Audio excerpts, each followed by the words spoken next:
എല്ലാവർക്കും നമസ്കാരം. ഞാൻ വന്ദന. ഇന്നത്തെ നമ്മുടെ വീഡിയോ എന്ന് പറയുന്നത് സോയ ചങ്ക്സ് ഉപയോഗിച്ചിട്ടുള്ള ഒരു കറിയാണ്. ഇത് എനിക്ക് എൻ്റെ ഒരു ചേച്ചി സജസ്റ്റ് ചെയ്ത് തന്ന ഒരു റെസിപ്പിയാണ്. ചേച്ചിയുടെ പേര് ഉമ എന്നാണ്.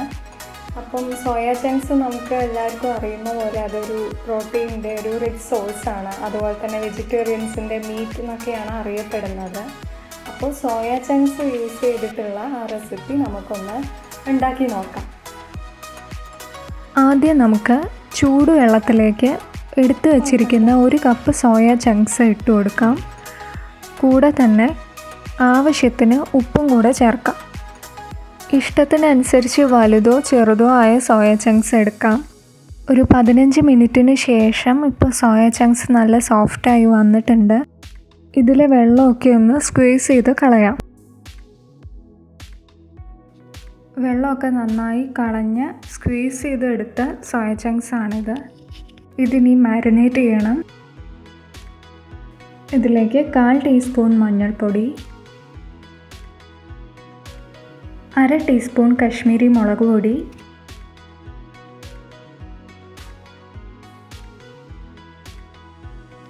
1 ടീസ്പൂൺ മല്ലിപ്പൊടി,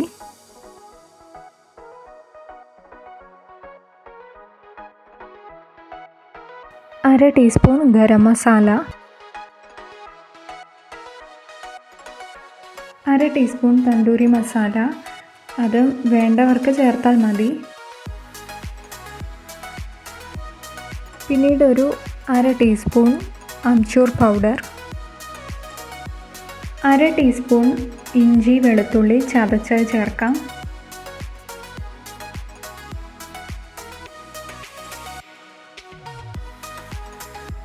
ഇനി 2-3 ടീസ്പൂൺ സോയ സോസ് ചേർക്കാം. ഇതും ആവശ്യത്തിനനുസരിച്ച് ചേർക്കാം.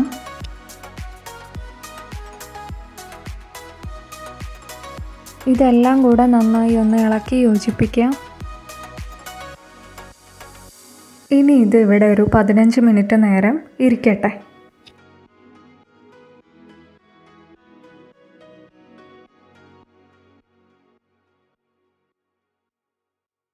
ഇതാ നമ്മുടെ 15 മിനിറ്റ് ഇവിടെ കഴിഞ്ഞു. ഇനി നമുക്ക് ഗ്യാസ് ഓൺ ചെയ്ത് ഒരു പാൻ വെച്ചതിന് ശേഷം ഫ്രൈ ചെയ്യാൻ നമ്മുടെ നേരത്തെ എടുത്ത് വെച്ച സോയ ചങ്ക്സ്, മാരിനേറ്റ് ചെയ്ത് വെച്ച സോയ ചങ്ക്സ് ഫ്രൈ ചെയ്തെടുക്കാൻ വേണ്ട എണ്ണ ഒഴിക്കാം.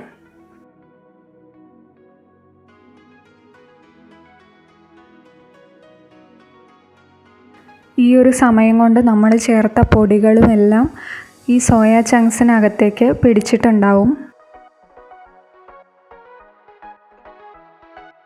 മീഡിയം ചൂടായ എണ്ണയിലേക്ക് ഈ സോയ ചങ്ക്സ് നമുക്ക് കുറച്ചായി ഇട്ട് ഫ്രൈ ചെയ്തെടുക്കാം.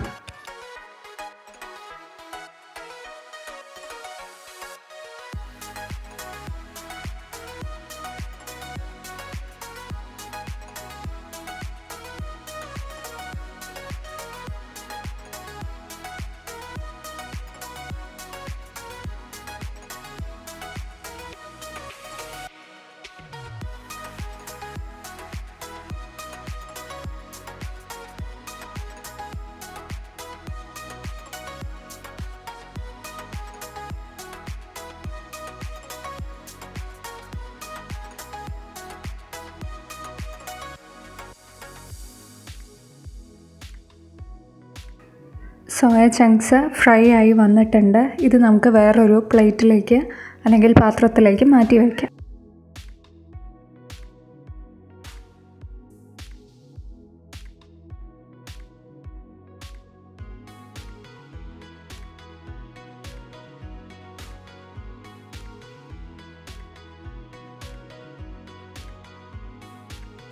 ബാക്കിയുള്ള സോയ ചങ്ക്സും കൂടെ ഇതുപോലെ ഒന്ന് ഫ്രൈ ചെയ്തെടുക്കാം.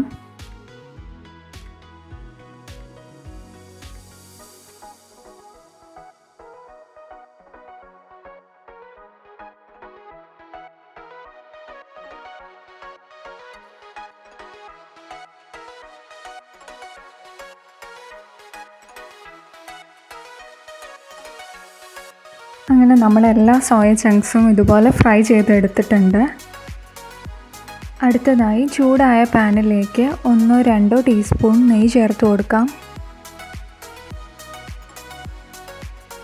നെയ്യ് ചൂടായി കഴിയുമ്പോൾ ഇതിലേക്ക് മസാലകൾ ചേർക്കാം. അതായത് 2 ഗ്രാമ്പൂ, 1 സ്റ്റാർ ആനസ്, 1 ഏലക്ക, 1/4 ടീസ്പൂൺ പെരുംജീരകം, 1/4 ടീസ്പൂൺ തന്നെ നല്ല ജീരകം. ഇതിൻ്റെ എല്ലാം നല്ലൊരു മണം വന്ന് തുടങ്ങുന്ന സമയത്ത് നമുക്ക് ചെറുതായി മുറിച്ച് വെച്ചിരിക്കുന്ന 1 കപ്പ് സവാള ചേർക്കാം.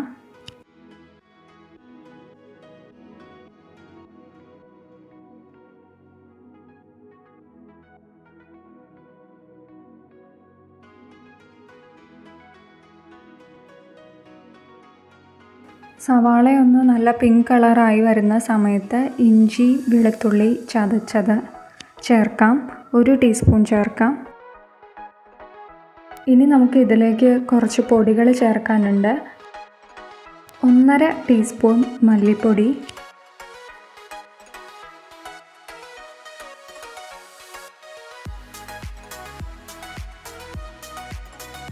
ഞാനിവിടെ 1/4 ടീസ്പൂണാണ് കുരുമുളക് പൊടി ഇടുന്നത്.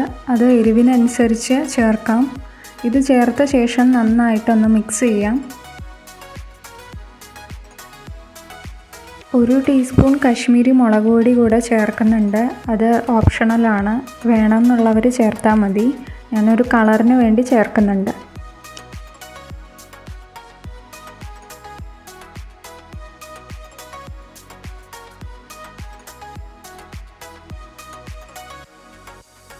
ഇനി നമുക്ക് ഇതിലേക്ക് നല്ല പഴുത്ത 1 തക്കാളി അരിഞ്ഞു വെച്ചിരിക്കുന്നത് ചേർക്കാം.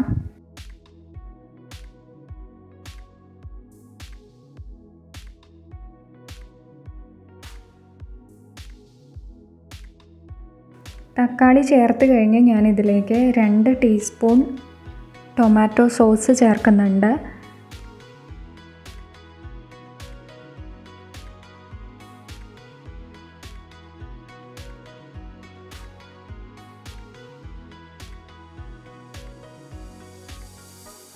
സോയ ചങ്ക്സ് മാരിനേറ്റ് ചെയ്ത സമയത്ത് ബാക്കി വന്ന പൊടികളിലേക്ക് കുറച്ച് വെള്ളം ഒഴിച്ച് വെച്ചിരിക്കുന്നതും കൂടെ ഇതിനകത്ത് ഒഴിക്കുന്നുണ്ട്. കൂടാതെ 1 കപ്പ് വെള്ളം കൂടെ ചേർക്കുന്നുണ്ട്.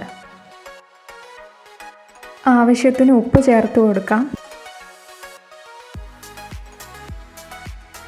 ഗ്രേവിയുടെ തിക്നെസ് എത്ര വേണോ അതിനനുസരിച്ച് വെള്ളം ചേർക്കാം. ഗ്രേവി നന്നായി തിളച്ച് തുടങ്ങിയിട്ടുണ്ട്. ഇനി നമുക്കിതിലേക്ക് തേങ്ങാപ്പാൽ ചേർക്കണം.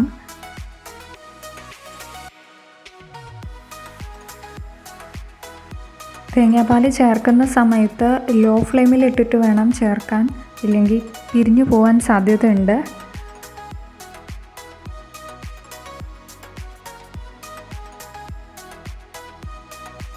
ഞാനിവിടെ അത്ര തിക്കായിട്ടുള്ള തേങ്ങാപ്പാലല്ല എടുത്തിട്ടുള്ളത്, വളരെ ലൂസായിട്ടുള്ള തേങ്ങാപ്പാലാണ് എടുത്തിട്ടുള്ളത്.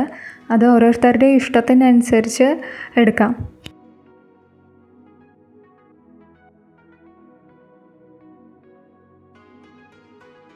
തേങ്ങാപ്പാൽ ഒഴിച്ചു കഴിഞ്ഞ് അധികം തിളപ്പിക്കേണ്ട ആവശ്യമില്ല. ഇനി നമുക്ക് ചെറിയൊരു തിള വരുമ്പോഴത്തേക്കും ഇനി ഫ്രൈ ചെയ്ത് വെച്ചിരുന്ന സോയ ചങ്ക്സ് ചേർക്കാം.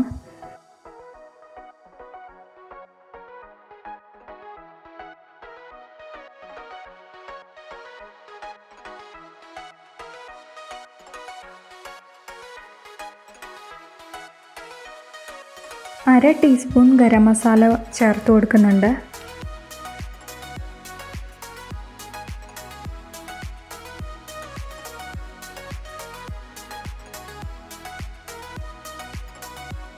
അവസാനമായിട്ട് കുറച്ച് മല്ലി ഇലയും കൂടെ ഇട്ട് ഗാർണിഷ് ചെയ്യാം.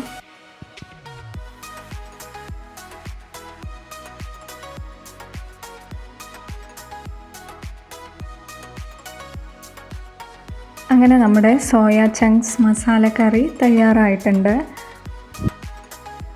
ഈ ഒരു റെസിപ്പി സജസ്റ്റ് ചെയ്ത് തന്നതിൽ ഉമ്മച്ചേച്ചിക്ക് ഒരു താങ്ക്സ് പറയുന്നു. ഈ റെസിപ്പി ഇഷ്ടപ്പെട്ടിട്ടുണ്ടെങ്കിൽ എല്ലാവരും ലൈക്ക് ചെയ്യുക. ആദ്യമായിട്ട് ചാനൽ കാണുന്നവരാണെങ്കിൽ സബ്സ്ക്രൈബ് ചെയ്യുക. സൈഡിലുള്ള ബെല്ലൈക്കൺ അമർത്താൻ മറക്കരുത്. കൂടാതെ നിങ്ങളുടെ ഫ്രണ്ട്സിനും ഫാമിലിക്കും എല്ലാവർക്കും ഷെയർ ചെയ്യുക. മറ്റൊരു റെസിപ്പിയായിട്ട് വീണ്ടും കാണാം. അതുവരേക്കും നന്ദി, നമസ്കാരം.